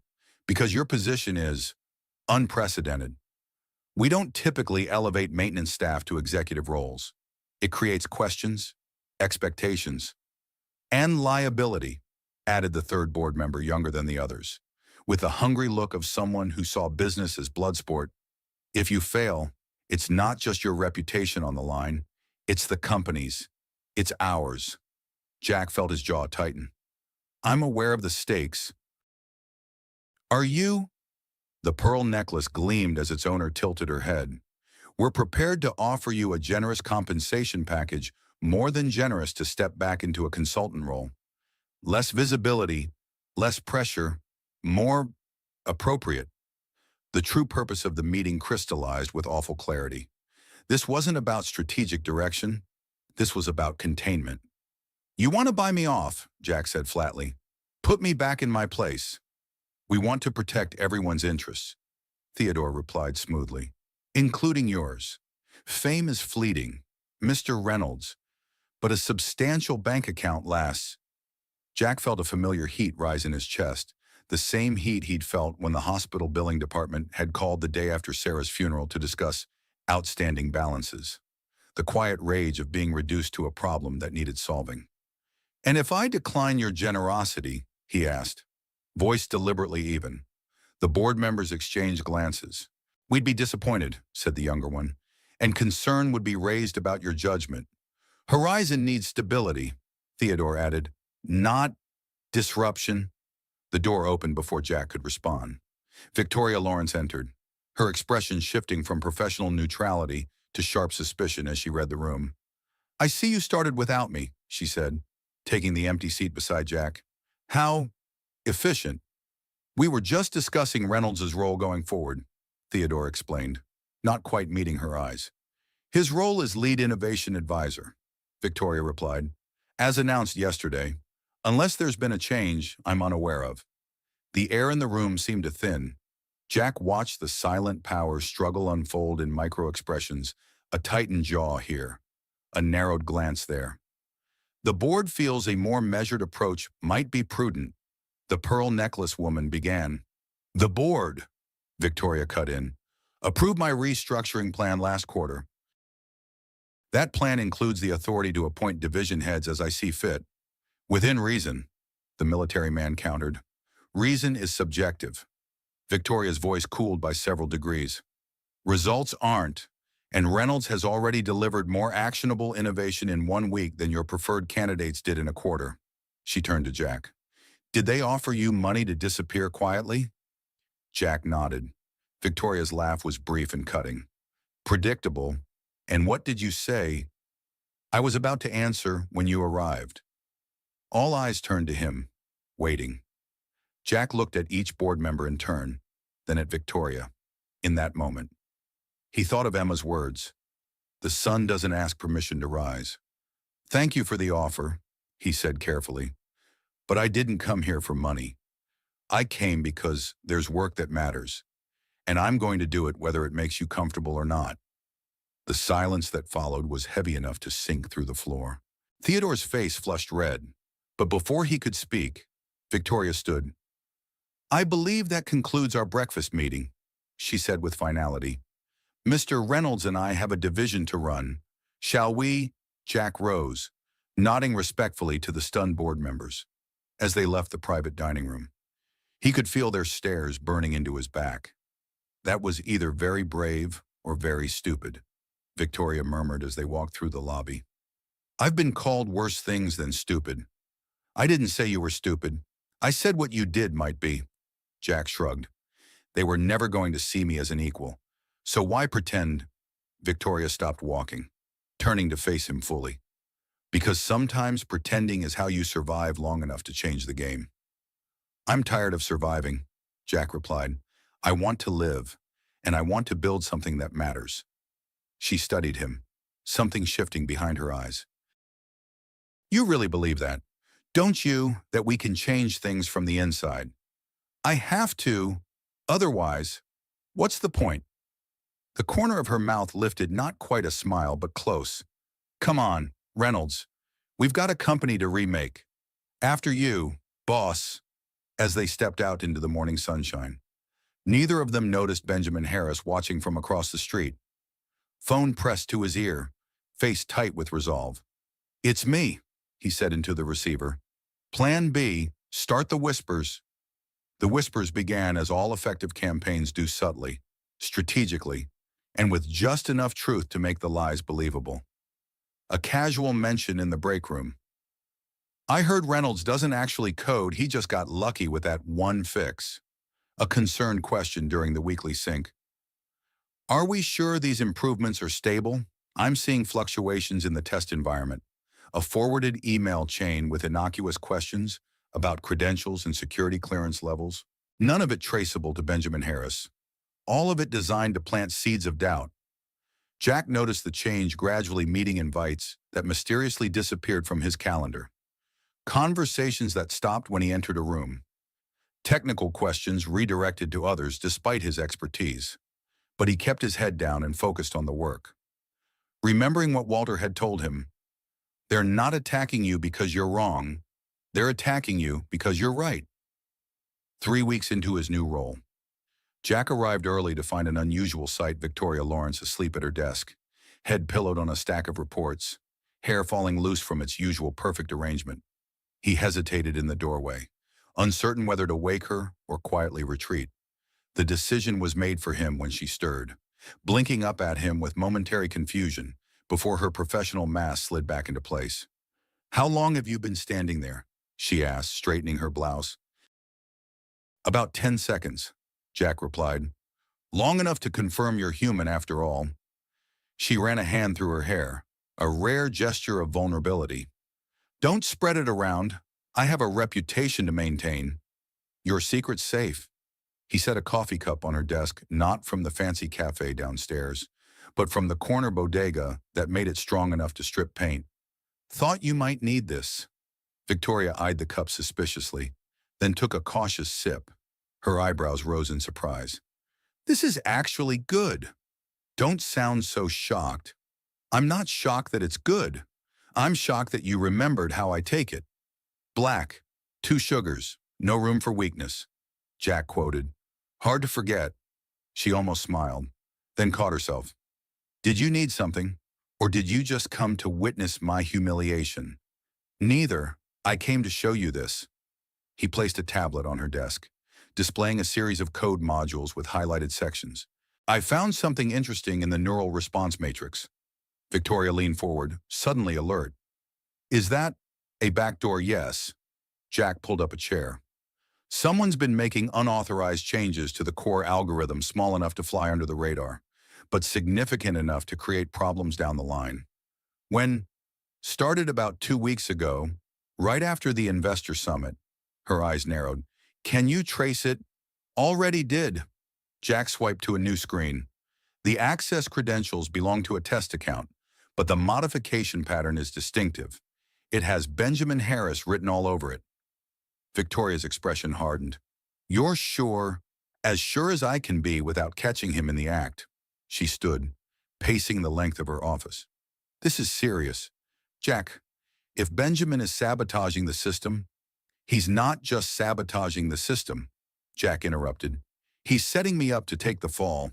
The changes are structured to look like extensions of my original fix." Victoria stopped pacing. "So when everything inevitably crashes, it would look like I never knew what I was doing in the first place. Just a lucky janitor who got in over his head." She pressed her palms flat against her desk, leaning forward. "We need proof. Concrete, undeniable proof." "I'm working on it." Jack ran a hand through his hair, a gesture Victoria was beginning to recognize as his thinking mode. "But we need to be careful. Benjamin has allies on the board, and he's been here a lot longer than I have." "Longer than both of us," Victoria murmured. Jack looked up, surprised. "I thought you founded Horizon." "No." A shadow crossed her face. "My father did. I inherited it when he died 5 years ago. Benjamin was his protege." "You never mentioned that." It wasn't relevant, but her tone suggested otherwise. Jack studied her for a moment. "There's something you're not telling me." Victoria sighed, sinking back into her chair. "Benjamin isn't just my father's former protege. He was also my father's first choice to lead the company." "Then why?" "Because my father's will specified me, not him.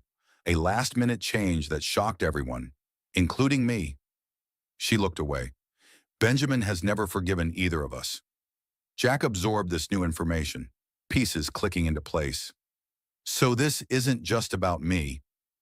"It never was." Victoria's voice was quiet. You were just the perfect catalyst, the outsider who threatened everything he believes about who deserves a seat at the table. They sat in silence for a moment, the weight of what they were facing settling between them. So what do we do? Jack finally asked. Victoria looked up, determination replacing the momentary vulnerability. We spring the trap.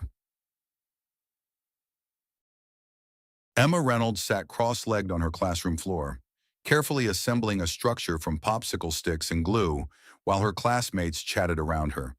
Unlike the chaotic towers rising nearby, Emma's creation had a methodical quality, each stick precisely placed, angles carefully considered. "What are you making?" Mrs. Patel asked, kneeling beside her. "A neural network," Emma replied without looking up. "A what?" "It's like a brain for computers. Daddy explains it to me sometimes." Mrs. Patel smiled indulgently. "And all these strings, those are the connections. The important parts aren't the sticks, they're the spaces in between." Emma adjusted a crossbeam with serious concentration. "Daddy says that's where the magic happens." "Your daddy sounds very smart." Emma nodded matter-of-factly. "He is. But he's sad a lot, too. He thinks I don't notice. But I do." Mrs. Patel's expression softened. "It's hard, isn't it, being without your mom?" "Sometimes, but it's getting better." Emma reached for another popsicle stick. "The lightning lady makes him smile more." "The lightning lady?" "Miss Victoria. She runs Daddy's company. She looks like she could shoot lightning from her fingers if she wanted to. But she doesn't because she's trying to be nice." Mrs. Patel chuckled. "She sounds impressive." "She is, and she's coming to dinner tonight." Emma beamed. "I'm going to wear my dinosaur dress to show her I'm serious." "About what?" "About letting her be part of our family." Emma said it so simply, as if it were already decided. Daddy's been alone too long, and Miss Victoria needs someone to remind her that work isn't everything. Mrs. Patel shook her head in amazement. "Emma Reynolds, you are something else." "I know." Emma placed the final stick, completing her structure. "Mrs. Patel." "Yes, dear. Do you think Mommy would mind if Daddy loves someone new?" The question hung in the air, heavier than any 6-year-old should have to carry. Mrs. Patel chose her words carefully. "I think your Mommy would want your Daddy to be happy. And you too." Emma considered this, then nodded. "That's what I think too. Mommy always said love grows when you share it, like garden plants." "Your Mommy was very wise." "Yeah." Emma stood up, brushing glue from her hands. "That's why I need to make sure everything's perfect tonight, because grown-ups are really bad at important things sometimes." Back at Horizon Technologies, Jack and Victoria had assembled a small, trusted team. Walter Chen, the gruff CTO, Priya Sharma, a brilliant security expert Jack had discovered working in IT support, and Mei Lin, Victoria's longtime executive assistant, who saw everything and said little. They gathered in a secure conference room, screens displaying code matrices and access logs. "The trap is simple," Jack explained, pointing to a diagram. "We create a honeypot, a section of code that looks valuable, but isn't connected to any critical systems. We make it irresistible to Benjamin by flagging it as part of my original algorithm fix. Then we wait. How can we be sure he'll take the bait?" Priya asked, skepticism evident in her voice. "Because Benjamin's ego won't let him resist," Victoria replied. "Especially if we make it look like Jack's receiving special recognition for it." Walter nodded slowly. "And when he makes his move, we'll have proof," Jack said. "Irrefutable, time-stamped, identity-confirmed proof." "There's just one problem," May pointed out.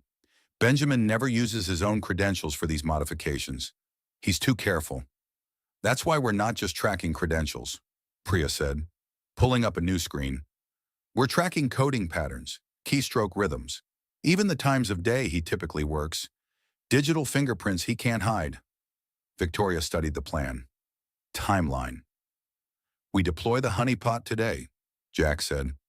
"Based on his previous patterns, I'd expect him to make a move within 48 hours, which gives us just enough time before the military contract review." Victoria added. Jack looked surprised. I didn't realize that was so soon. It wasn't supposed to be. They moved it up, unofficially. I heard Benjamin has been having private conversations with the procurement team. The implication hung in the air. If Benjamin could demonstrate that Jack's algorithm was flawed right before the review, it would not only discredit Jack, but potentially Victoria as well for championing him. Then we'd better get moving, Walter said. Standing up, Priya, set up the monitoring protocols. May, we'll need a cover story for why we're all working late. As they dispersed, Victoria lingered, waiting until they were alone. Jack, there's something else you should know. He turned to her, sensing the shift in her tone. Benjamin didn't just work with my father. He was engaged to me. Once. A long time ago. Jack blinked, absorbing this new piece of information. What happened? I broke it off when I realized he wanted my father's company more than he wanted me. She looked away. He didn't take it well. So this is personal. For both of you. It's business, Victoria corrected firmly. I don't mix the two. Jack raised an eyebrow. Says the woman having dinner at my apartment tonight. A small smile tugged at her lips. That's different. How? Because it terrifies me, she admitted quietly. And nothing about business ever has. Jack stepped closer, close enough to see the flecks of amber in her gray eyes. For what it's worth, I'm terrified too. Of Benjamin, don't be. Not of Benjamin, of this. Us. Of wanting something I'm not sure I deserve. Victoria's expression softened. Jack Reynolds, for a brilliant man, you can be remarkably dense. How so? You've spent so long believing you need to earn a place at the table that you've forgotten something important. What's that? Some tables aren't worth sitting at unless you're there. Emma had, indeed, worn her dinosaur dress, a purple confection with fabric spikes down the back that she had insisted was both scientific and fancy. The dinner table was set with their mismatched plates, but she had added hand-drawn place cards with elaborate decorations around each name. Victoria arrived exactly on time, carrying a small gift bag and looking uncharacteristically nervous. Jack welcomed her with a warm smile, taking her coat, a gesture so ordinary it felt extraordinary in its domesticity. Something smells amazing, Victoria said, following him into the kitchen. Daddy made his special spaghetti, Emma announced, appearing in her dinosaur glory. It's special because he only burns it a little bit, Jack laughed. Thanks for the vote of confidence. Kiddo. It's true, though. Emma turned to Victoria, suddenly formal. Miss Victoria, thank you for coming to our dinner party. I made you a place card with extra stars because you're our special guest. Victoria knelt down to Emma's level, a gesture Jack had never seen her make in the corporate world. Thank you, Emma. I love the dinosaur dress. Very professional. Emma beamed. I wore it because this is an important business meeting. Is it now? Yes. Emma nodded solemnly. We're discussing a merger. Jack nearly choked on his water. Emma, why don't you show Victoria what you made at school today while I finish up dinner? Okay. Emma grabbed Victoria's hand without hesitation, pulling her toward the living room. I built a neural network out of popsicle sticks. Mrs. Patel didn't really get it, but I think you will. Dinner was surprisingly relaxed, Emma, dominating the conversation with her unique blend of scientific curiosity and six-year-old logic. Jack interjecting with gentle corrections or encouragements. And Victoria gradually unwinding, her professional armor giving way to something softer. So, Emma said during a lull, fixing Victoria with a serious stare. Do you like my dad? Jack nearly spilled his drink. Emma, that's not... It's a simple question. Daddy... Emma didn't break eye contact with Victoria. Do you... Victoria set down her fork, matching Emma's seriousness. Yes, Emma. I like your dad very much. Good, because he likes you too. He smiles differently when he talks about you. Does he now? Victoria glanced at Jack, who was turning an interesting shade of red. Yep, and he checks his phone more to see if you texted. Emma, I think that's enough interrogation, Jack said, desperately trying to change the subject. Why don't we have dessert? In a minute. I'm conducting important research. Emma turned back to Victoria. Do you know how to make pancakes? I can follow a recipe. That's okay. Daddy can teach you. He makes them in shapes sometimes. Emma took a sip of her milk, leaving a white mustache on her upper lip. One more question. Emma, Jack warned. It's important. Daddy. She leaned forward. Miss Victoria, are you scared of anything? The question hung in the air. Victoria seemed taken aback by its simplicity and depth.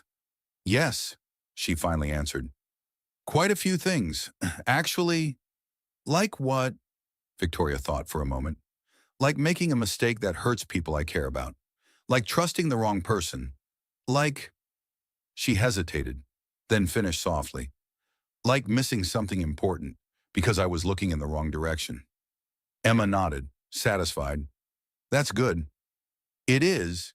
Daddy says you can't be brave if you're not scared first. So that means you're brave. Emma pushed back from the table.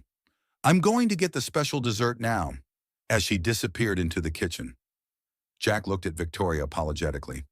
Sorry about the interrogation. Don't be. She's remarkable. Victoria's voice held genuine admiration. She sees things most adults miss. Gets that from her mother, Jack said softly. Sarah could read people like books. She sounds wonderful. She was. Jack's eyes drifted to the photo wall. You know what's strange, talking about her doesn't hurt like it used to. It's more like remembering a favorite song. Victoria followed his gaze. Do you think she would approve of this? The question encompassed so much more than dinner. Jack considered it seriously. Sarah once told me that if anything happened to her, she'd haunt me if I spent my life alone. A small smile touched his lips at the memory. Said she'd rattle chains and move furniture until I figured out how to be happy again. Sounds like someone I would have liked to know. You two would have either been best friends or mortal enemies. No in between. Victoria laughed a real laugh, unguarded and warm. I can live with those odds. Emma returned, carefully carrying a plate with 3 cupcakes, each decorated with a different colored frosting. Dessert is served. I made them with Mrs. Patel yesterday. The blue one is for Daddy because it's like the ocean, and Daddy likes the beach. The purple one is for me because it matches my dinosaur dress, and the red one is for you. Miss Victoria. Why red? Victoria asked, accepting the cupcake. Emma grinned. Because red means brave, and you're going to need to be brave. For what? For being part of our family. It's not always easy. Sometimes we burn the toast and forget to buy milk and have to eat cereal with water. The simplicity of the statement, the casual inclusion in their small, imperfect world left Victoria momentarily speechless. She looked from Emma to Jack, finding in his eyes the same open invitation. I think, she said carefully, I would like that very much. The trap was sprung at 2:17 a.m. Jack's phone buzzed with an alert, pulling him from a dream about flying popsicle sticks and talking dragons. He slipped out of bed, careful not to disturb Emma, who had crawled in sometime during the night, and padded to the living room. The security notification was clear unauthorized access to the honeypot code. Using a test account, but with Benjamin's unmistakable digital signature, Jack quickly sent a prearranged message to Victoria. Walter and Priya, fish on the hook. By the time he arrived at Horizon Technologies an hour later, the small team was already assembled in the secure room, monitoring screens showing real-time activity. He's still at it, Priya reported, pointing to a screen where code was being methodically altered. Doesn't realize he's being watched. What exactly is he doing? Victoria asked, looking over Priya's shoulder. Creating a cascading failure, Jack explained. When the system tries to process a specific input sequence like the one scheduled for the military demo, it will trigger his modified code, causing a complete neural collapse. And since it's built on top of your original fix, Walter began, it would look like my solution was fundamentally flawed from the beginning, Jack finished. Genius Janitor revealed as fraud, Film at 11. Victoria's expression darkened. Not just you. He's trying to undermine me too. Show that my judgment is compromised. Two birds, one stone, Priya muttered. Efficient, if nothing else. Are we recording all of this? Victoria asked. Walter nodded. Every keystroke, every access attempt, everything. It's all being logged with tamper-proof timestamps and authentication markers. Good. Victoria straightened her shoulders. Because we're going to need it at the emergency board meeting I'm calling for 8 a.m. Jack looked at her in surprise. That's aggressive? No, Victoria replied, a steely glint in her eye. That's necessary. Benjamin crossed a line when he decided to sabotage company assets for personal vendetta. This ends today. The intensity in her voice reminded Jack of their first meeting the Ice Queen, who had discovered him correcting equations in an empty conference room. But there was something different now, something more personal in her determination. There's something else we need to discuss, Jack said quietly. The military contract demo is scheduled for noon today. Even with Benjamin exposed, we still need to fix what he's done. Victoria checked her watch. That gives us less than 10 hours. We'll need every minute, Jack confirmed. And there's no guarantee we'll find everything he altered. Priya spoke up from behind her monitor. Unless we don't try to find everything. All eyes turned to her. What if, instead of fixing his sabotage piece by piece, we create a parallel system, a clean implementation of Jack's original algorithm, running alongside the compromised one? Jack considered this, a redundant neural architecture that could automatically detect and bypass corrupted pathways. Priya finished, excitement building in her voice. Can you build that in 10 hours? Victoria asked. Jack and Priya exchanged glances. With enough coffee and no interruptions, Jack said. Maybe. Do it, Victoria ordered. Walter, help them with whatever they need. May, prepare the board presentation. I want every piece of evidence organized and irrefutable. As the team dispersed to their tasks, Victoria caught Jack's arm. A word, he followed her to a quiet corner of the room. Jack, I need to know something, she said, her voice low and serious. Are you sure about this? Once we move against Benjamin, there's no going back. He has allies, powerful ones. I'm sure about the evidence. If that's what you're asking, it's not. She met his eyes directly. I'm asking if you're sure about staying, about fighting for your place here, knowing it might get ugly. Jack understood the real question beneath her words. Victoria, when Sarah died, I thought I was done fighting. I just wanted to survive, to keep Emma safe, to make it through each day. But now, he glanced back at the team working intently at their stations. Now I have something worth fighting for again. Several somethings. Actually, Victoria's expression softened, including dinosaur dresses and cupcakes. Especially those, he smiled. You know, Emma told me something interesting last night. After you left. What's that? She said she gave you the red cupcake because you needed courage. But she wasn't worried about me because Daddy already found his brave again. Victoria's breath caught. Smart kid. Terrifyingly so. Jack's expression grew serious again. Whatever happens today, I want you to know that I'm not going anywhere. Not unless you ask me to. The moment hung between them, fragile and weighted with possibility. Then Victoria did something completely unexpected. She leaned forward and kissed him briefly, softly but with unmistakable intent. Don't go anywhere, she whispered against his lips. That's an order. The boardroom at 8 a.m. was tense with unspoken questions. Board members shifted uncomfortably in their seats, glancing between Victoria, at the head of the table, and Benjamin, who sat with perfect composure, a slight smile playing at his lips. Theodore Blackwell cleared his throat. Victoria, this is highly irregular. Calling an emergency meeting without prior agenda distribution? The agenda is simple, Victoria interrupted, her voice calm but unyielding. Corporate sabotage. A ripple of surprise ran through the room. Benjamin's smile didn't waver. That's a serious accusation, he said smoothly. I assume you have evidence. Extensive evidence, Victoria nodded to May, who distributed tablets to each board member. What you're looking at is a record of unauthorized system access and malicious code manipulation, all traced to a single source. She turned to Benjamin directly. Would you like to explain, or shall I? His composure slipped, just slightly. I don't know what you're talking about. Let me be more specific then. Victoria tapped her tablet, and the main screen displayed a side-by-side comparison of code fragments. On the left is Jack Reynolds' original algorithm, Fix, the one that improved our neural response by 60%. On the right are the modifications made to that code over the past 3 weeks. Using a test account, but with your unmistakable coding patterns. Benjamin, she advanced to the next screen. Here's the access log, showing your security badge swipes matching the timestamps of the unauthorized changes.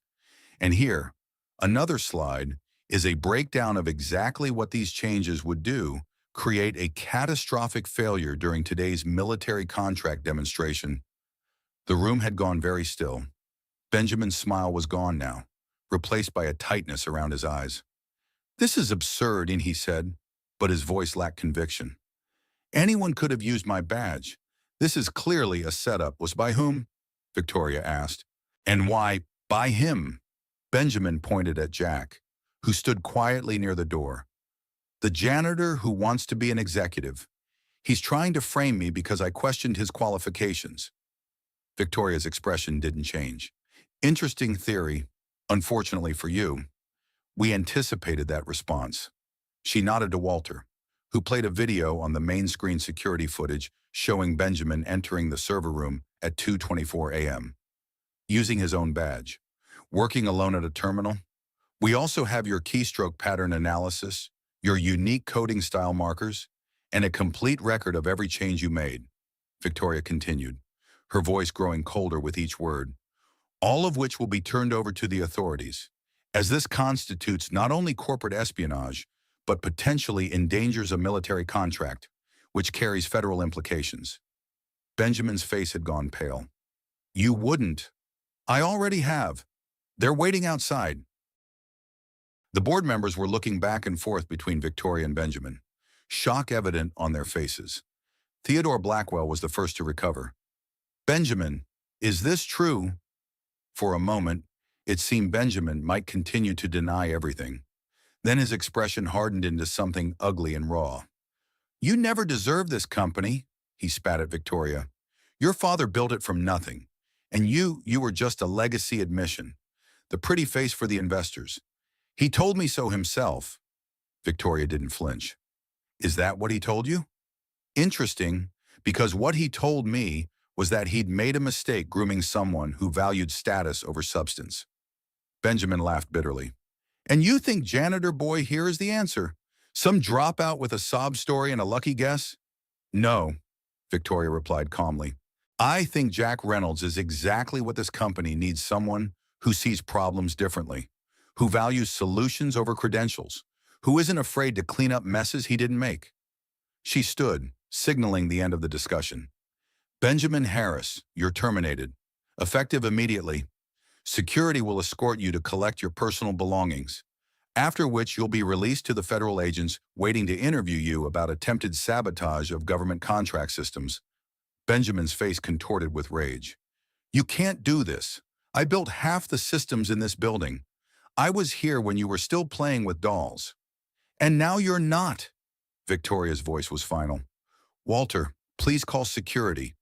As Benjamin was led from the room, still hurling threats and accusations, the board sat in stunned silence. Theodore was the first to speak. Victoria, while this evidence is compelling, we have a serious situation on our hands. The military demonstration is in 4 hours, and our lead systems engineer just walked out in handcuffs. We're aware, Victoria replied. Jack stepped forward, tablet in hand. We've been working through the night on a solution. Instead of trying to identify and fix every piece of sabotage code, we've built a parallel system, a clean implementation that can detect and bypass the compromised pathways. He displayed a diagram on the main screen. It's essentially a neural immune system. When it detects a problem, It quarantines the affected code and reroutes through healthy pathways. And this will be ready by noon, Theodore asked skeptically. It's ready now, Jack replied. We've been running simulations for the past 2 hours. The system is not only stable but performing 12% better than our previous benchmark. The board members exchanged impressed glances. Victoria allowed herself a small smile. Unless there are further questions, she said, we have a demonstration to prepare for, as the board filed out, murmuring among themselves. Jack and Victoria remained behind. That went better than expected, Jack observed. The day's not over yet, Victoria reminded him. We still have to make it through the demonstration. We will. Jack's confidence was quiet but absolute. The system works. Victoria, it's the best thing I've ever built. She looked at him thoughtfully. You know, for someone who spent 3 years trying to be invisible, you've become remarkably comfortable in the spotlight. Not the spotlight, Jack corrected. Just this spotlight, with you. Victoria checked her watch. 3 hours and 42 minutes until the demonstration. What do you need? 20 minutes of quiet to review the final code, a fresh shirt because I've been in this one for 18 hours, and, he hesitated, and I need to call Emma. I promised I'd never miss saying good morning, no matter what. Victoria's expression softened. Use my office. It's quieter than the break room. As Jack headed for the door, she called after him. Jack! He turned back. Thank you for not giving up on any of it. He smiled the same smile that had first appeared when he'd found her pink sticky note in his apartment. Some bridges are worth rebuilding by hand. Isn't that what someone smart once wrote? The military demonstration went flawlessly. Jack's parallel system not only prevented Benjamin's sabotage from triggering, but actually improved performance under stress conditions, a feature that particularly impressed the Pentagon representatives. As the delegation filed out, shaking hands and making promises of follow-up meetings, Victoria stood at the back of the room, watching Jack field technical questions with the easy confidence of someone who understood his subject so deeply he could explain it to anyone. Walter appeared at her elbow. Not bad for a janitor, huh? Not bad for anyone, Victoria replied. He's extraordinary. Walter. The algorithm, everything. Walter studied her for a moment. You know, in the 5 years I've known you, I've never seen you look at anyone the way you look at him. And how's that? Like you found something you weren't even looking for. Victoria didn't deny it. Is it that obvious? Only to someone who's known you through the Ice Queen years. Walter's voice held no judgment, only quiet support. It suits you, both of you, across the room. Jack caught her eye and smiled at Private. Quiet communication that needed no words. Victoria felt something unfurl in her chest, something that had been tightly wound for as long as she could remember. He's taking Emma to the Science Museum this weekend, she said, almost to herself. He asked if I wanted to come along. And I said yes. Victoria turned to her old friend and trusted colleague. Walter, am I crazy? This is moving so fast, and there are 1,000 reasons why it's complicated. Stop! Walter held up a hand. Victoria, do you know what your father told me before he died? Before he changed his will to make you CEO instead of Benjamin? She shook her head. He said, I've spent my life building systems that make perfect sense but bring me no joy. I don't want that for her. Walter squeezed her shoulder gently. Don't overthink this. Some algorithms don't need debugging. 3 months later, Jack stood in his apartment, adjusting the collar of a new shirt worn without coffee stains, purchased specifically for the occasion.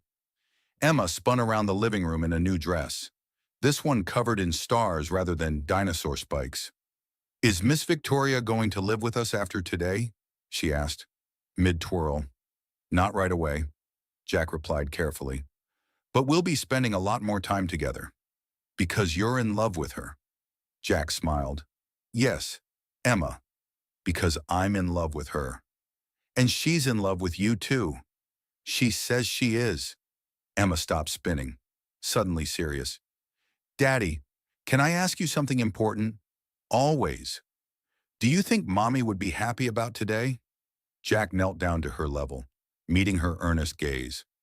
I think Mommy would be very happy that we found someone who makes us smile again, who helps us build new things, who sees us, really sees us. Emma considered this, then nodded. I think so too. And I think she would like that Miss Victoria doesn't try to replace her. She just makes a new spot. A new spot in our hearts, like adding a room to a house. You don't have to break anything down. You just build on, Jack marveled, not for the first time, at his daughter's wisdom. When did you get so smart? I was born this way, Emma replied with perfect confidence. Now hurry up. We can't be late for your important meeting. The important meeting was taking place at the Pacific Grand Hotel's rooftop garden, the same building where Jack had given his presentation to the investors months earlier. But today, instead of nervous investors, the space was filled with a small gathering of friends: Walter and his wife, Priya and her partner, May and her family, Mrs. Patel, beaming proudly, and a few others who had become part of their unexpected journey. And at the center of it all, waiting beneath an arch of white flowers, was Victoria Lawrence, not in her usual corporate armor, but in a simple blue dress that caught the sunlight and transformed it into something magical. As Jack walked toward her, Emma's small hand in his, he remembered the night he had first corrected that equation, how he had been just a shadow then. Someone who cleaned up after the important people had gone home. How a single moment of courage, or perhaps recklessness, had changed everything. Victoria's eyes found his, and the smile that bloomed across her face contained no trace of the Ice Queen.